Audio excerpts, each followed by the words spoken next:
Kasama kang palaging masaya.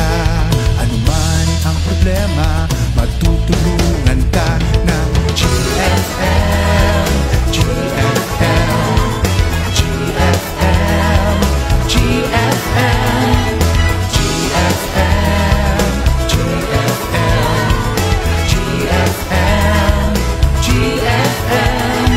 Gabay ng Pilipino, manggagawa. Gabay ng Pilipino, manggagawa. Manalangin lang palagi, Diyos ang makakasama.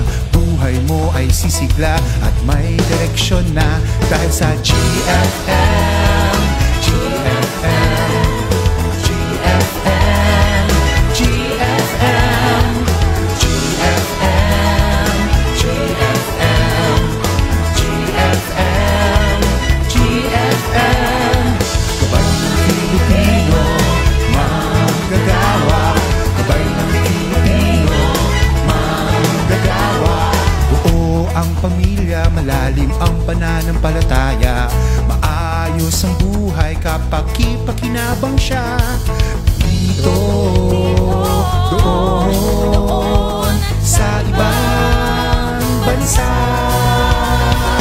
GFM, GFM, GFM, GFM. Gabay ng Pilipino, manggagawa. Gabay ng Pilipino, manggagawa. Gabay ng Pilipino, manggagawa. Gabay ng Pilipino, manggagawa. OFW na naglilingkod sa ating bayan, sila ay susi sa ating kaunlaran. Hirap at dusang pinagdadaanan, matagumpay na di lalampasan. Kaya ating parangalan ang ating kabayan sa ginawa niya, kabayanihan. GFM. Nagpapasalamat ako at nagpapasalamat po kami. GFM, GFM, GFM, GFM, GFM, GFM. Gabay ng Pilipino, manggagawa. Gabay ng Pilipino, manggagawa. Gabay ng Pilipino, manggagawa. Gabay ng Pilipino, manggagawa. GFM, GFM, GFM, GFM, GFM. Gabay ng Pilipinong manggagawa abroad.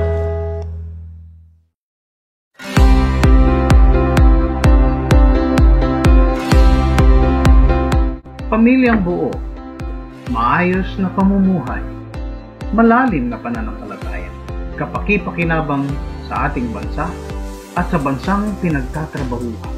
These are the goals that we seek for OFWs and their families, to see them empowered to transform nations. We equip the body of Christ by helping them understand the situations of OFWs brought about by migrations and the issues that go with it. We train their volunteers to become OFW ministers, to minister effectively in times of distress, using all platforms including multimedia. We partner with churches here and abroad to establish global Filipino centers to help address the plight of many OFWs in distress. Our partnership with government institutions like POEA, OWA, the DFA and its embassies and consular offices helped facilitate repatriation resolution of labor cases, and countless victims of abuses from their employers and principals. And through government institutions like the Department of Agriculture, Department of Science and Technology, the DSWD, and BPI, we have endorsed countless OFWs to avail various reintegration and livelihood programs. We do all this to see them empowered overseas Filipino workers and their families to do kingdom work. Come, partner with us in empowering global Filipinos through your prayers and donations.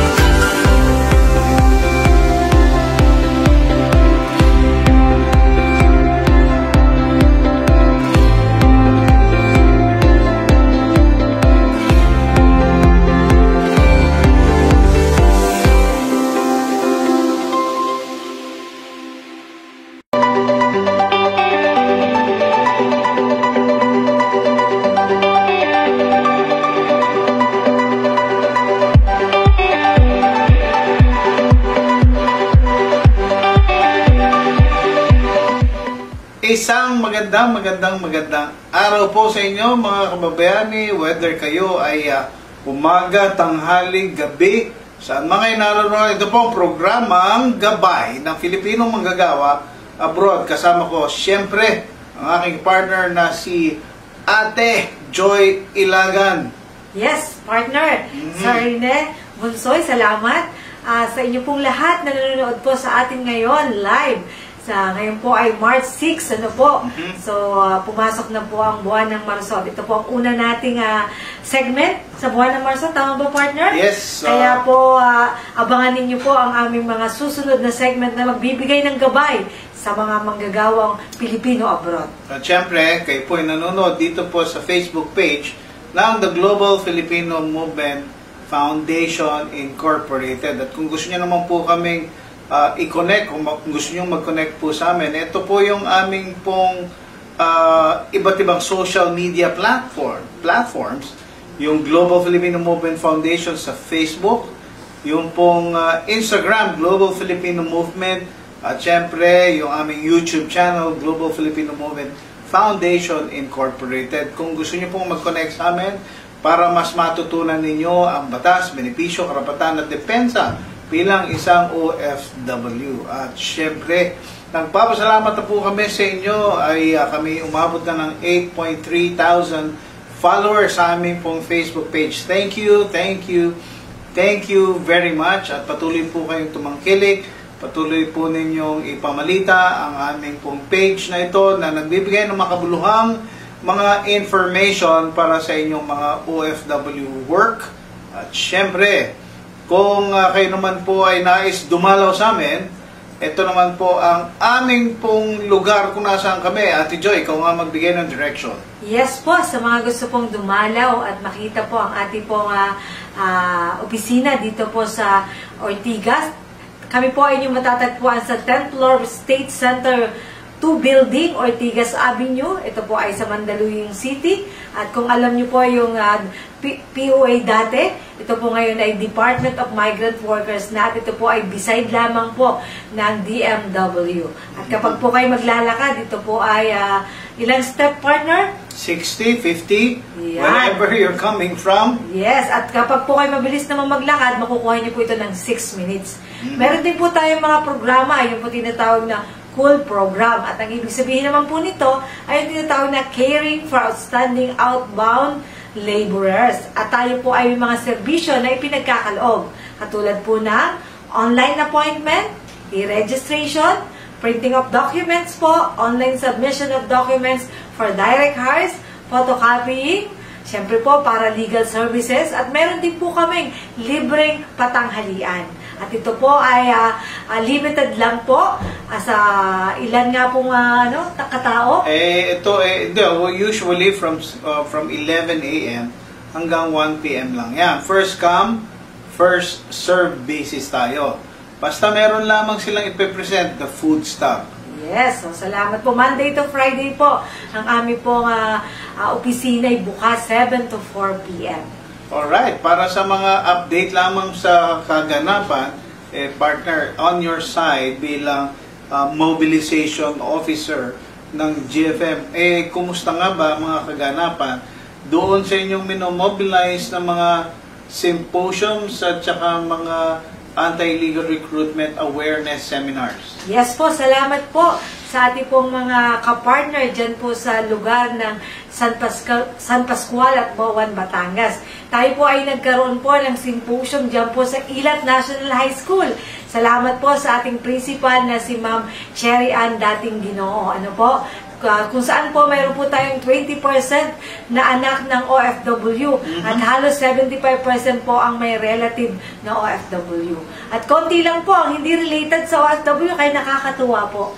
Kaya salamat po sa ating pong church partner dyan ng yang kay Pastor Eloy Bulanhagi, ano po, at sa kanyang mga kasama, ang kanyang kapatid ni sa Kuya Nobet at ang kanyang pong ka-team. At kayo din po ay salamat po sa nakatatapos lang natin noong February 29 naman sa Bayanan National High School. Salamat po sa ating principal, si Ma'am Eden Argelies, na kung saan po ay talagang organize po ang kanyang mga teachers, bagamat siya po ay wala nung araw na yon. At ayon po sa ating pong survey, we have the 38 student out of 132 na nag-fill up ng evaluation po. Kaya ang dami po nating anak ng OFW. Salamat po sa ating church partner na yung Foursquare Church sa panguna po ni Pastor Dane Fernando. Kaya salamat po sa inyong lahat. Siyempre, on the side naman dito sa Central Luzon, noong Sabado po, nandoon ang team ng Global Filipino Movement dyan po sa Natividad, Guagua, Pampanga, Barangay Natividad, sa Guagua, Pampanga, dyan po sa church ni Pastora Maricon Salonga, na kung saan 50, no? Yes, marami ito. 50 ang dumalo para sa trainers training para sa ating Migration Awareness Symposium. Ito pong training nito, kung inyo pong tatanungin, ay ginagawa natin all throughout, ano po, para po mapa-multiply natin ang mga sanay o mga taga-facilitate o panguna pagka magkakaroon tayo ng mga anti-illegal recruitment awareness seminars at mga symposiums. Kaya nag-conduct tayo doon, partner. Ako, si Pastor June at saka si Ma'am Gian. Yes, ang naroon, ang nagturo. At salamat doon sa mga, busog na busog tayo doon. Wow. Ang hirap. Sana all. Sana all. Sana lahat nagpapakain. Yes. Hindi, nagpapakain naman sila, kanya lang.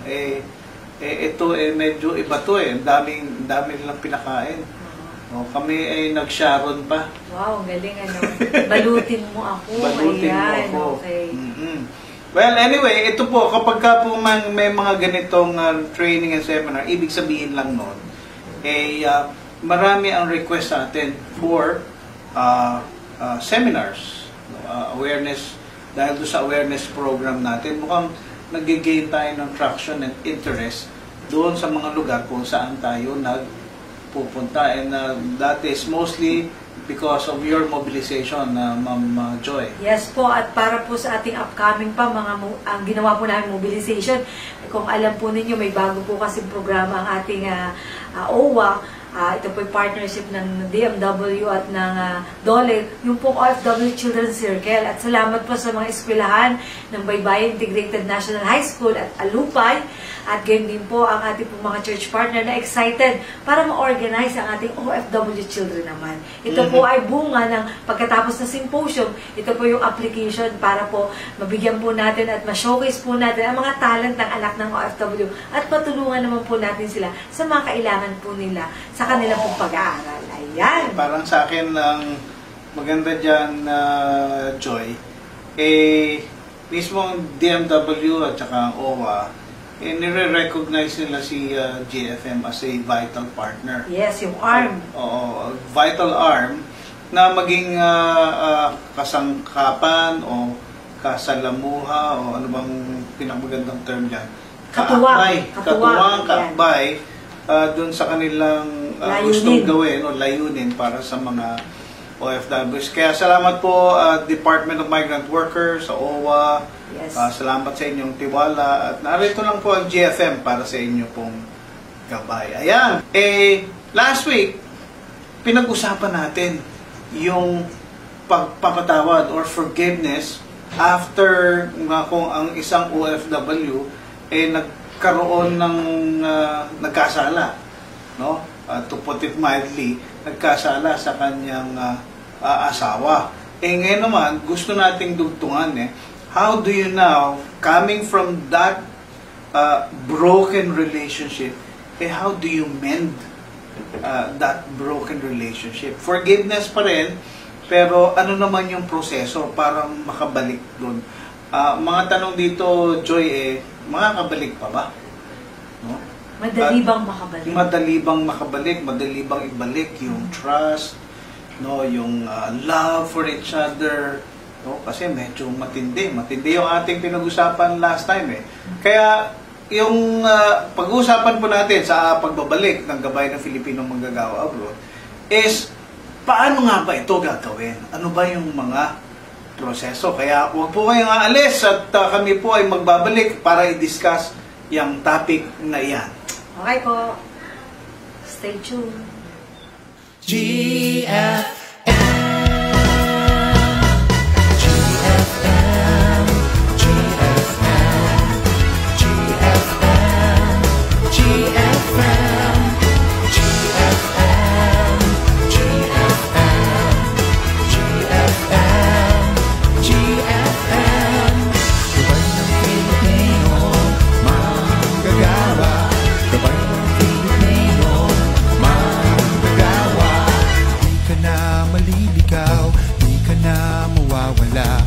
Kasama kang palaging masaya. Anuman ang problema, matutulungan ka ng GFM. GFM, GFM, GFM, GFM, GFM, GFM, GFM. Gabay ng Filipino, manggagawa. Gabay ng Filipino, manggagawa. Manalangin lang palagi, Diyos ang makakasama. Buhay mo ay sisigla at may direksyon na dahil sa GFM. GFM, GFM, GFM, GFM, GFM, GFM, GFM. Gabay ng Filipino, manggagawa. Gabay ng Filipino, manggagawa. Buo ang pamilya, malalim ang pananampalataya. Maayos ang buhay kapag kipakinabang siya dito. At nagbabalik po ang Gabay ng Filipinong Manggagawa Abroad. At ito po nga ang ating i-discuss. Handa ka na ba, partner? Medyo na-immerse mo na ba ang ating topic na pag-uusapan? Yes, partner. At may naisip nga akong kanta dun sa ating kung may babalik ko lang. Ayan. Parang si Darius Rason ba yan? Hindi ko na maalala kung sino. Kung maibabalik ko lang ang dati kong pagmamahal. Wow, ang galing na, no? Paano nga ba maibabalik yung nawala yung init ng pagmamahal dahil? Tapos sumagot yung lalaki, sana maulit-ulit. Naks naman, nakakaano po. Tapos na po ang February, pero talaga po medyo may kilig pa po yung aming po pinag-uusapan. Pinibigyan lang natin ng kaunting background kasi alam naman natin na hindi madali itong pinag-uusapan natin. Kami dito sa programang Gabay ng Filipinong Manggagawa Abroad, it's all about pagbigay nga ng gabay. Pagdating sa mga issues na kinakaharap ng ating mga OFWs. At syempre, binabati natin yung mga nanonood dyan. Binabati natin, syempre, si Ma'am Gian Hamad. Ma'am Gian, kumusta po kayo? Ayan. Ayun. Gusto ko nang bumita. Ayan. Yung Bakit mga... yun yung Narinig. awit na? Oo. Actually, sa pamamagitan ng mga awit yung mga response, madali nga ba? Ikaw nga ba yung magpapatuloy? Gaano ba kahaba? Ang pasensyang kailangan mong ibigay. Yung mga katulad ng kanta na yon, gusto ko nang bumitaw.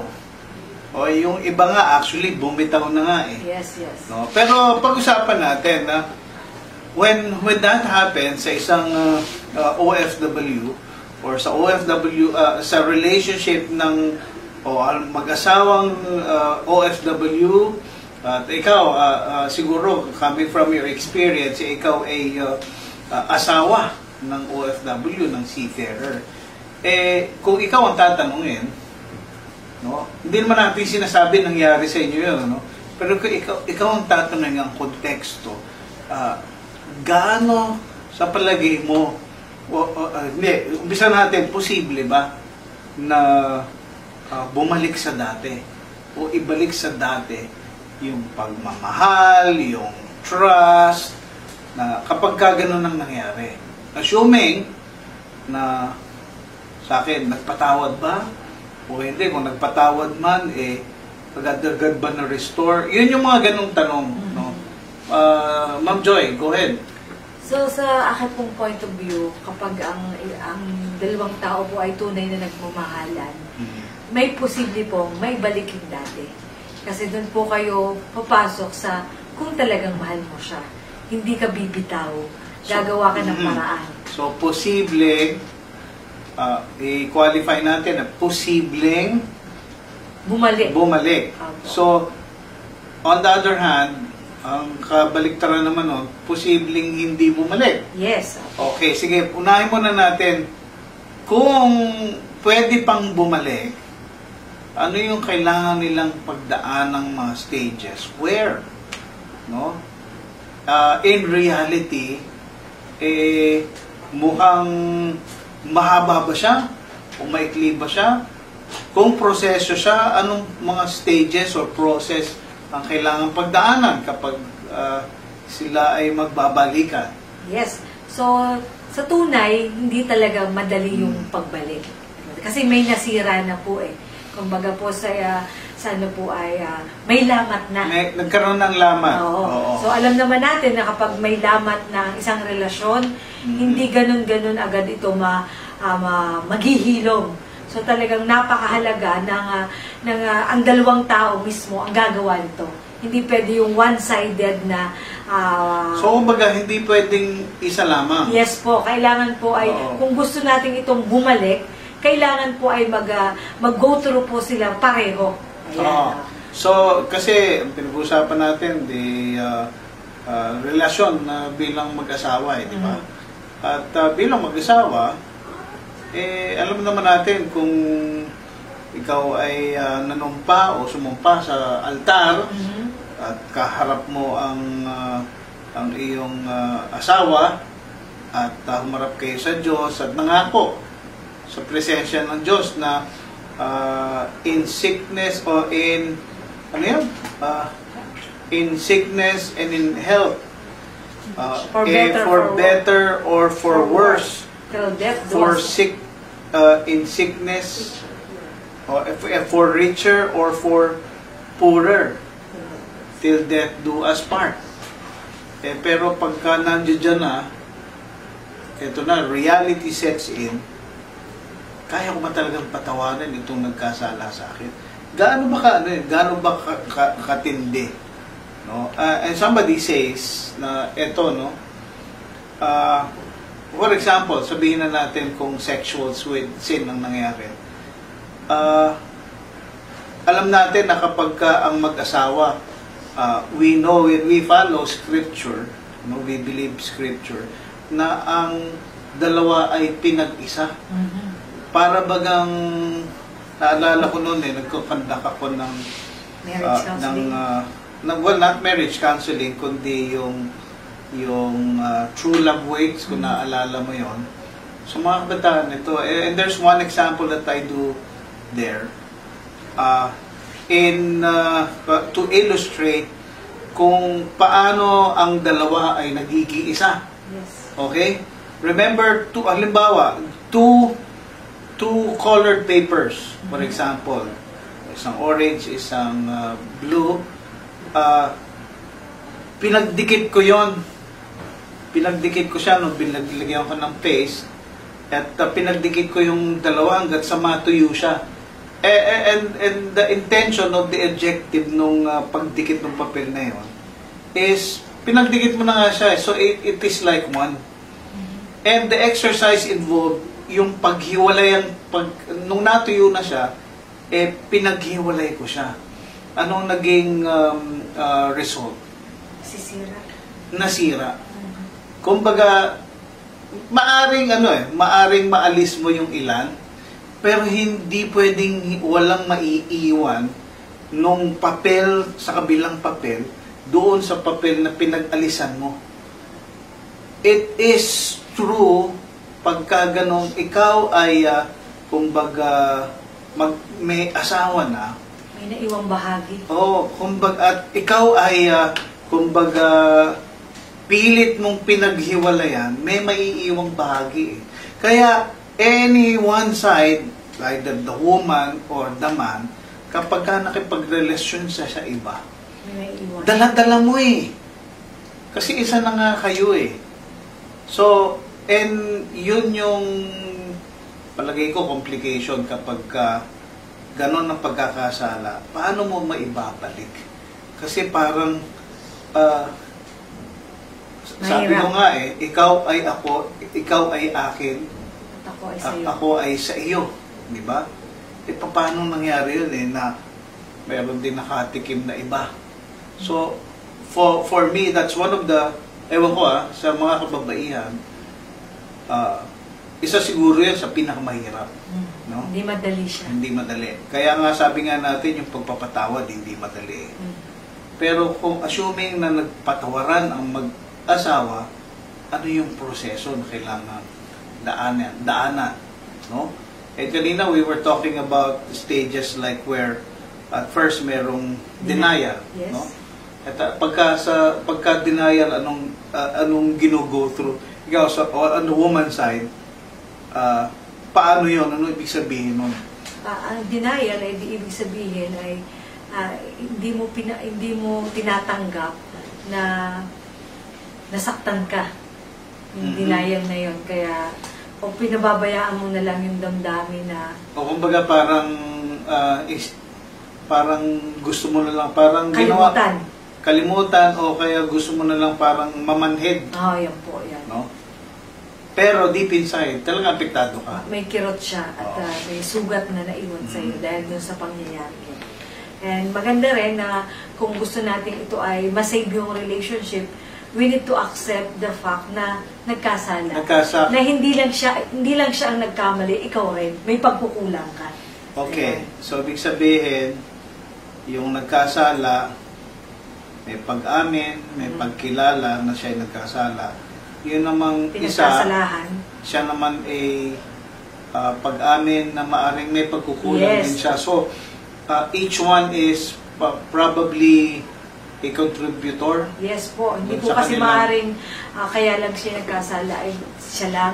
Kundi meron ka ding contribute. Kaso nga lang, dinidinay mo sa sarili. Pero mahirap yan. Yes, for someone, isa yan sa palagay ko na mahirap. Na, aminin. Teka muna, siya yung nagkasala. Yes, opo. Siya yung nagkamali. Siya yung nangaliwa. Siya yung nang babae. Ako itong abe. Yan lang po. Diba? So, yun yung denial doon. Na parang wala ka din contribution doon. Pero sa totoo, may bahagi tayo. Diba? Sa bawat pangyayari ay merong yung pagbahagi ang bawat isa dahil hindi naman masisira kung isa lamang. And yung step towards mending relationship is instead of denial, is accepting kung ano yung maaring pagkakamali mo rin. Ano yung contribution mo. So, I agree na the fact na hindi naman mag-isa lang basta magkakaproblema mag-asawahan kung walang walang actors. Ibig sabihin, Yes. walang nag-contribute na isa man sa kanila. Parehas, no? Kailangan Maaring- may pag-aming parehas at Correct. may pagpapatawaran din parehas. Maaring hindi natin alam minsan na akala natin okay at perfecto na yung ginagawa natin. Mhm. Pero yung pala nasasaktan din siya dahil sa hindi mo mga ginagawa dapat mong gawin. Katulad na lang, yung halimbawa yung pagsagot sa tawag. Opo, yung natitake for granted natin, akala natin naiintindihan tayo. Ako medyo ang ganda ng topic na ito dahil ako habang nagsasalita kanina yung mga sinasagot mo sa ating mga discussion, dami pumapasok sa isip ko. Marami rin akong past counseling sessions sa pastor, maraming pumapasok. Well, anyway, babalik po pa po kami muli at magbe-break muna po kami. At asahan nyo, meron kayong mga kasagutan doon sa how do you actually mend relationship after seemingly a very stormy relationship. So pagbabalik po ng gabay ng Filipinong manggagawa abroad.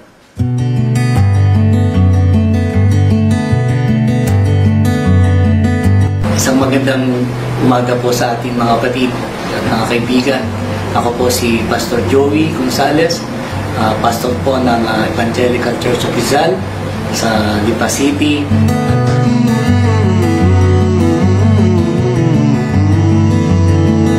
Na-involve ako sa ministry ng Global Filipino Movement dahil gawa ang isang miyembro ko ay nagkaroon ng problema sa bansang Saudi.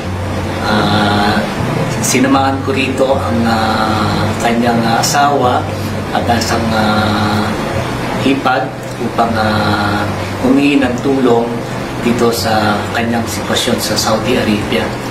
At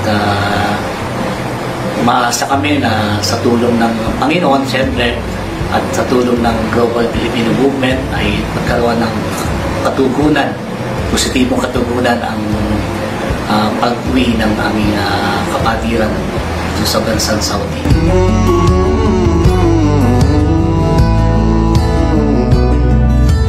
Ang Global Filipino Movement ay talagang isang ministry na malaki na itutulong sa ating mga kababayan, lalo na ng mga kababayan natin ng mga nasa larangan ng domestic helper.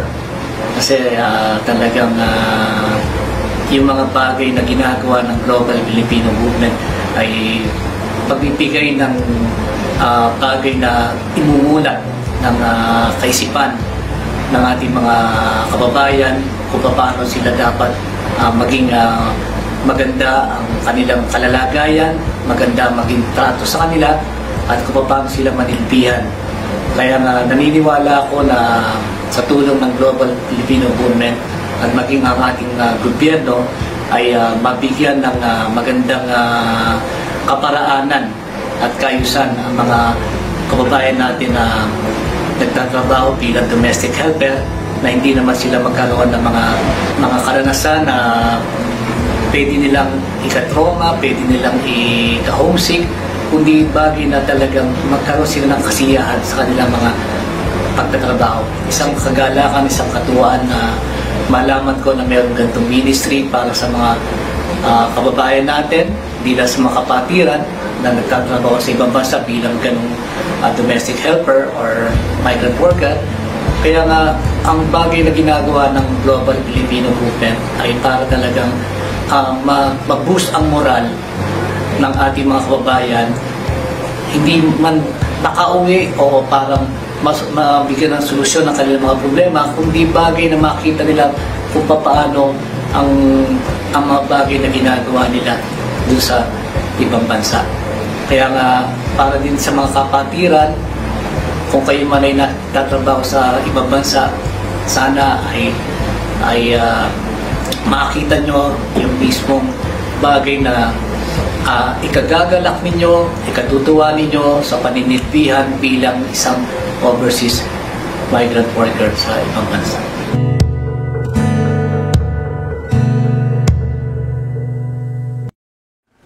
So, nagbabalik po muli ang Gabay ng Pilipinong Manggagawa Abroad. At syempre, Partner? pinag-uusapan pa rin natin, how do you actually mend or restore broken relationship? At doon pa lang po tayo doon sa stage na kung saan pagkilala. From denial o pagkilala. And one of the things na medyo mahirap na dadaanan nila is kapag yung aggrieved na party o aggrieved spouse is ang response niya is really anger. No? And that's one still part ng process pagkilala na merong mga deep emotions dito, deep-seated na mga emotions. At isa nga yung anger. No? Anger, sama-sama na yan, yung disappointment, yung anong tawag dito, gigil na, yun nga yung kaninang sabi nga natin, kung gagamitin natin yung mga awit na alam natin, ano yung pagiging, yung mga response, sana maulit muli, ano nga yung una na kinanta natin, kung may babalik ko na, o kaya gusto ko nang bumitaw. Yes, yun yung yung ayaw mo nang maayos. Oo, kasi go ahead. Ayaw mo nang maayos yung relasyon dahil parang sumusuko ka na. Sumusuko ka na. Kasi, tsaka sa akin, most of the time, out of anger yan Yes. No? Pero ayoko ring i-discount yung fact that ayaw na makipag-ayos kasi resolved na sa isip niya na talagang hindi na sinaktan niya ako sinaktan mo ako o kaya bakit mo ako pinagpalit? Bakit? Anong kulang sa akin? Oo. Ginawa ko naman ang lahat. Bakit? Di ba ako sapat? Di ba sapat ang di ba ginagawa ko? Sapat? Lahat na ginawa ko, di ba? Naiintindihan mo ba yun? Parang medyo naramdaman ko yun Ba't di mo naramdaman? Ba't umanap ka ba ng iba? Hindi pa ba sapat yung mga ginawa ko para sa iyo? Nagpakasal nga ako sa iyo. No? Kumbaga, yung mga matitinding nagtiis nga ako di ba? Naiintindihan mo? Nadama ko na naman yun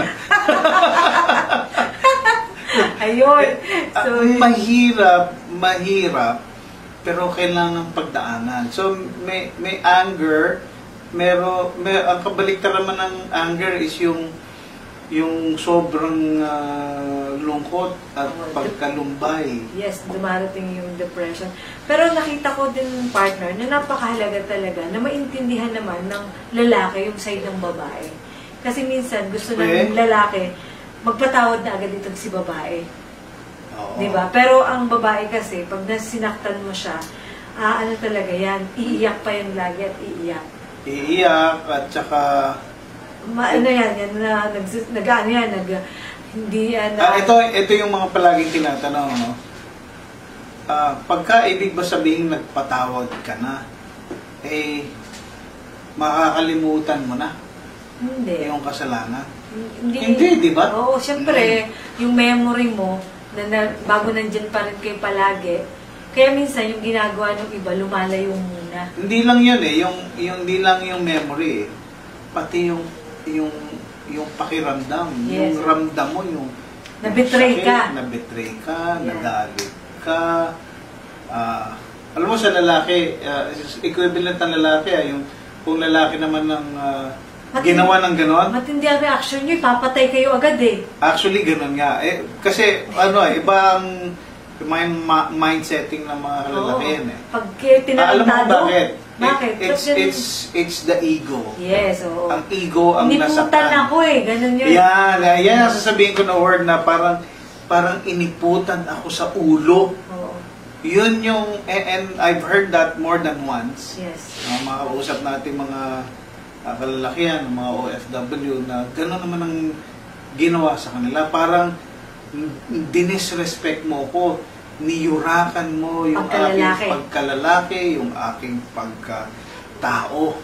Kaya, at matindi yun, Iba ang inyong ganti. Mas matindi kayong gumanti. Patay kung patay. Pwedeng umantong doon, no? I will concede. Pwedeng pumunta sa ganon, no? Marami tayong nadidinig na ganyan na idinamay pa pati mga bata. Yes, oo. No? Naalala mo 'yon, yung parang parang sa live pa sa kanilang pag-video chat. No? Naalala ko 'yun, yung asawang babae nasa nasa ibang bansa, tapos kasama nakikipag-chat lang siya, tapos dahil sa hindi niya nagustuhan yung sagot, sa harapan niya kinitil yung mga anak. Medyo matindi na yon, kaya nga very important na pinag-uusapan natin ito bilang isang OFW. Kung ang asawa mo ang medyo delikado, lalaki, kailangan makipag-usap ka ng ayos. Hindi pwedeng basta, yun yung sinasabi namin sa aming programa, dapat merong lambing, merong paraan ng pakikipag-usap na malamanay, na huwag mo i-dismiss lahat ng kanyang sinasabi. Yes, pakinggan. Tapos, i-honor mo yung kagustuhan na huwag muna tayong mag-usap, no? And by the way, may mga boundaries yan, yung huwag makipag-usap. Ibig sabihin nun, maghihiwalay na sila. Ibig sabihin nun, kumbaga, yung anong tawag doon, yung cooling off. Ibig sabihin nun, cool off muna tayo. So habang nagko-cool off tayo, pwede akong mambabae o manlalaki. Ganon. Hindi po ganon ang ibig sabihin namin. Cool off process would somehow help you na hindi kayo mag-uusap muna. Pero, to think hindi nyo itatapon yung inyong marriage. Yes. No? So, ibigay natin yun. Sige, sabihin natin, pwede nyo gawin. Pero hindi nyo itatapon ang inyong relasyon. Hindi nyo, it's bad enough na sa inyong mag-asawa ay meron kayong problema at inaayos. Kung kayo may mga anak na, kasama ho yun. Huwag nyo isang tabi na meron kayong mga anak na alam nila na may nangyari sa inyo, or maaaring hindi nila alam. Partner, most of the time, hindi nila sinasabi, hindi alam ng mga bata. Hindi sinasabi bakit ayaw maapektuhan. Huwag na silang madamay. Pero damay naman. Talaga sila. Mas magandang sabihin at ipaunawa para i-consider sila sa pagdedesisyon. Hindi sila i-chapwera ang mga anak kasi magsasuffer ang mga bata pagdating sa ganang bagay. Hindi natin gagawin na yung para lang maibsan ng ating yung mga bagay na hindi pinagkakaunawaan. Right. Humiwalay na tayo. So kailangan itimbang-timbang natin ang mga bagay-bagay kung ano magiging disadvantages at advantages ng gagawin decision. Right. At doon nga ngayon papasok yung pagkilala na you undergo a process. And this is where I actually believe na for those of us who kumbaga recognize that very important that you and your spouse have a personal relationship with God. Yes. To me, that is very vital sa pagkakaroon ng successful, strong, sustaining, loving, and kumbaga relationship with your spouse.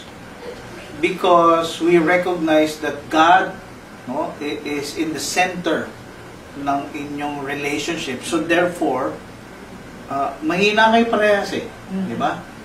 Hindi kayo perfecto. Yes, tama. No? At ang inyong relationship is, just imagine, magkaiba kayo ng pinanggalingan, ng bringing up, tapos nagkakilala kayo, nag-asawa kayo, nag-a-adjust kayo sa isa't isa, but by the grace of God, dahil ang feeling na one common denominator is Jesus Christ as Lord and Savior, that makes your relationship stronger.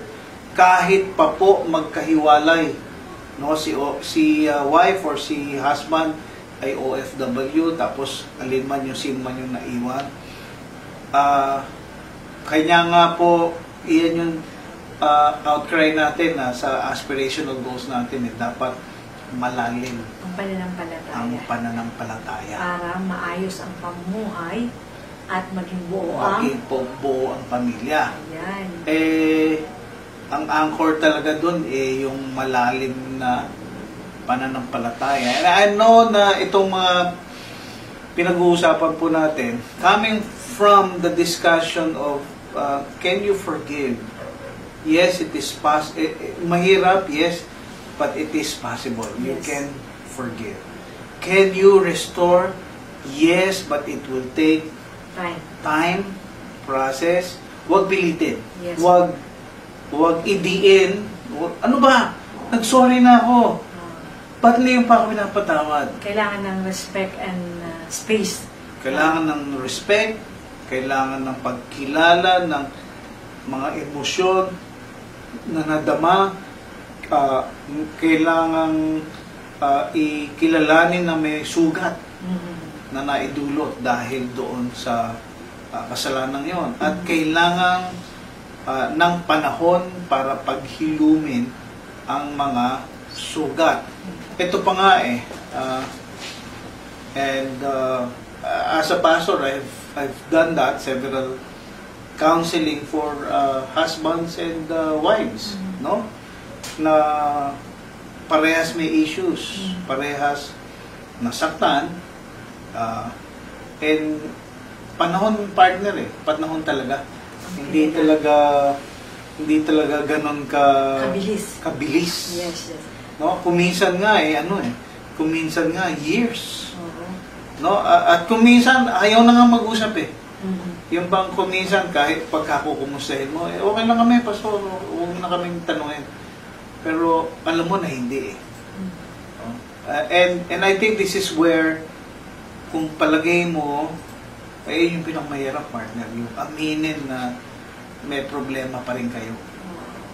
Na aminin na mahirap ayusin. Aminin na kailangan ng tulong para maayos kayo. Yes. Pero may pag-asa. Kasi pag sa Diyos tayo nagtiwala at ating iniasa sa Diyos ang kanyang magagawa at naging willing tayong magpatulong, may pag-asa. Yes. Ang mahirap kasi yung ayaw nyo magpatulong at hindi kayo willing na maayos. Kasi ang mga bagay na ito ay magbibigay ng limitasyon para hindi ma-mend yung relationship. Oo. Well, let us share with you a concept, or let's say it's a truth na pwedeng makatulong na paano mag-mend. Where should we be coming from kapag yung nagkasala sa atin patatawarin natin at para makatulong yun sa pag-mend ng relationship. There's a verse sa Isaiah chapter 1 verse 18 na ganito po ang sinasabi. Come now, let us settle the matter, says the Lord. Though your sins are scarlet, they shall be as white as snow.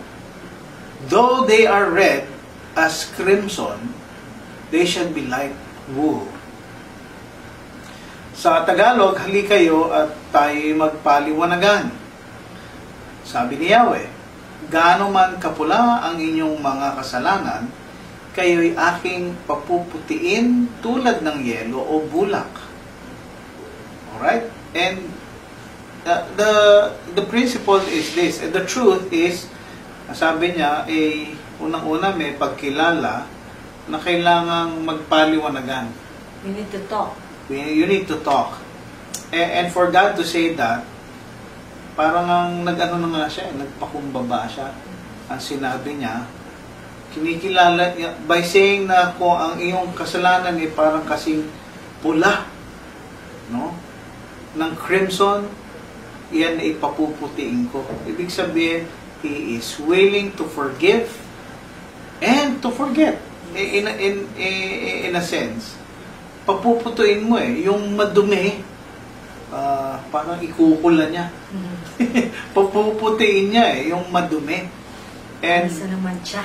o aalisin ang mancha. And that is what it is merong mancha.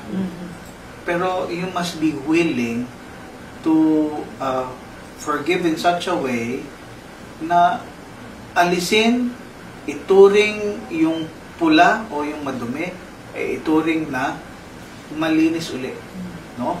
And coming from that, ibig sabihin, mabalik pa rin doon sa katotohanan na kailangan willing kang magpatawad at willing kang bumalik doon sa dati.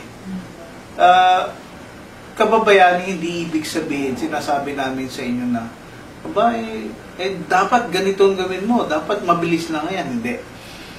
Sinasabi po natin, eventually, sa pagpapatawad, sa pagtanggap, no? Gaano man yan kahaba o kaikling, dapat ang objective is pagpapatawad, pag-restore, pagpapaliwanagan. No? Pagbabalik loob sa isa't Pagbabalik loob, una, sa Diyos. Yes, oo.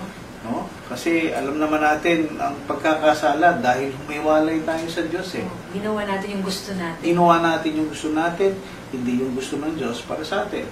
Kaya tayo nagkasala. So magbalik muna sa Diyos. Ibalik ang pag-ibig, pagmamahal, pagsunod sa Diyos. At doon po susunod yung pagbabalik, pagre-restore ng relationship natin Yes, sa Kanya. oo. Kasi pag una, ikaw ay umamin sa Diyos na ikay nagkasala at nagbalik loob ka sa Kanya, kaya mo din tanggapin yung ibang tao na nagkasala sa iyo. Correct. Yan. Just as the Lord forgave. Yes. No? Actually, kung tutusin, di naman nga din madali yung ginawa ng tao sa Diyos, di ba? Pero pinatawad niya tayo, di Pero ba? pinatawad niya tayo. How can we not Yes. forgive those who sin against us? Kasi siya nga nagpatawad. Kaya yung mga tao, kung naranasan talaga natin yung tunay na pagpapatawad ng Diyos sa atin, we can forget. Kasi Yes. naranasan mo Ikaw nga ang tagas ng ulo mo, ang hirap mong kausapin, pero napatawad tayo ng Diyos. So we can extend forgiveness to others.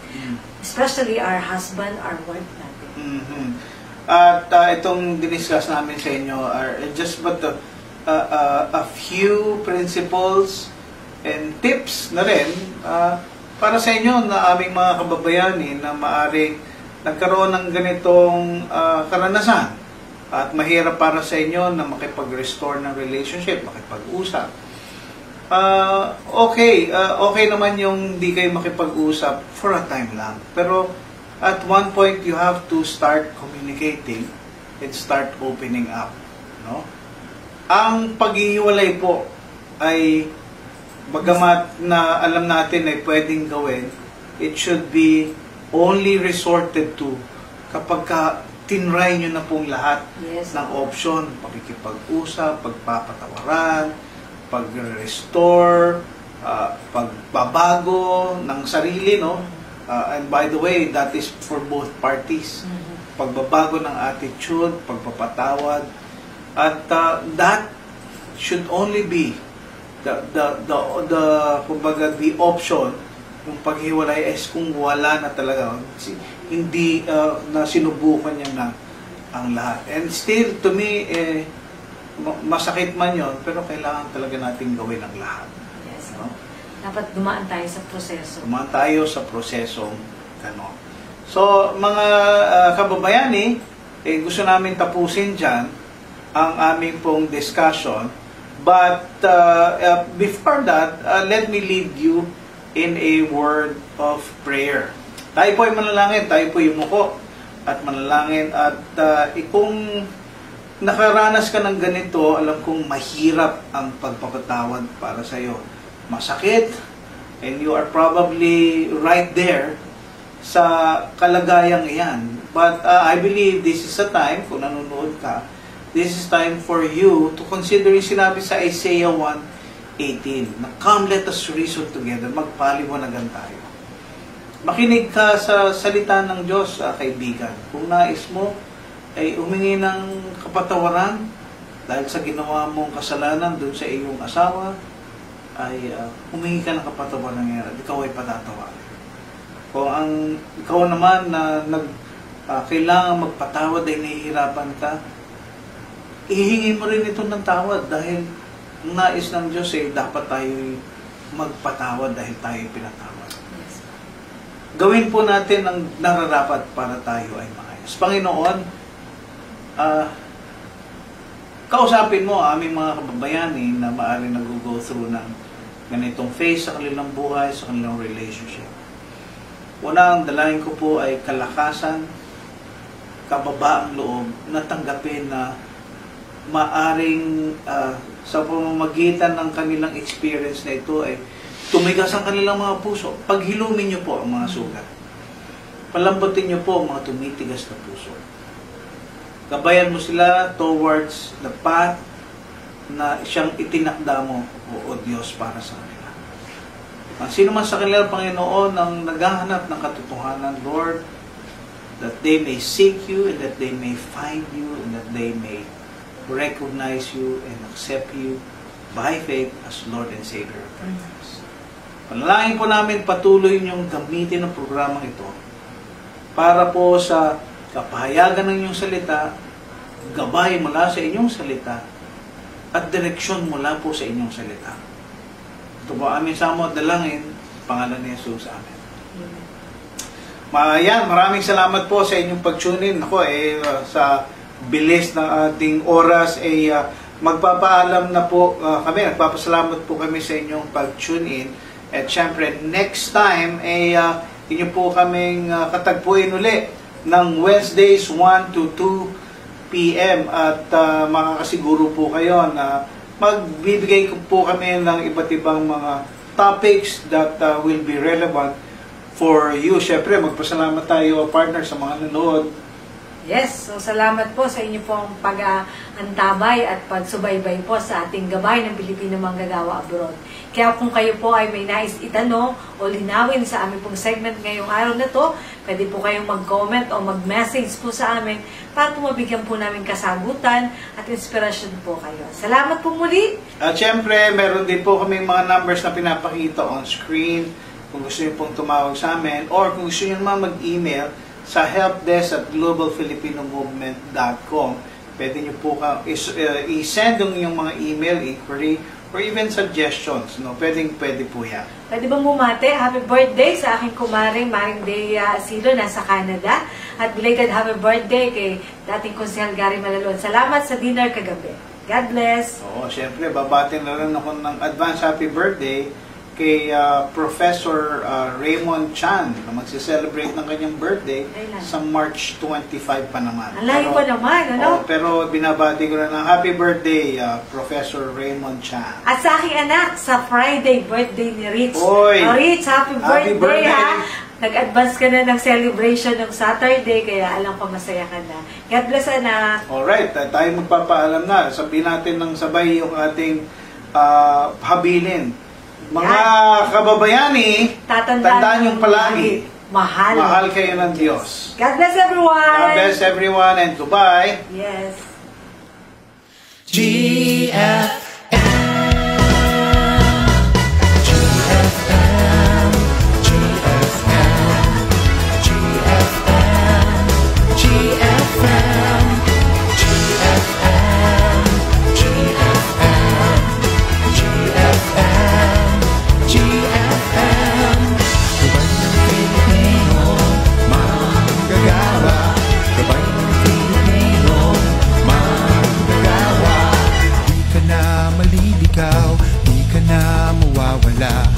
kasama ka, palaging masaya. Anuman ang problema, magtutulungan ka ng GFM, GFM, GFM, GFM, GFM, GFM, GFM, GFM. Gabay ng Pilipino, manggagawa. Gabay ng Pilipino, manggagawa. Manalangin lang palagi, Diyos ang makakasama. Buhay mo ay sisigla at may direksyon na.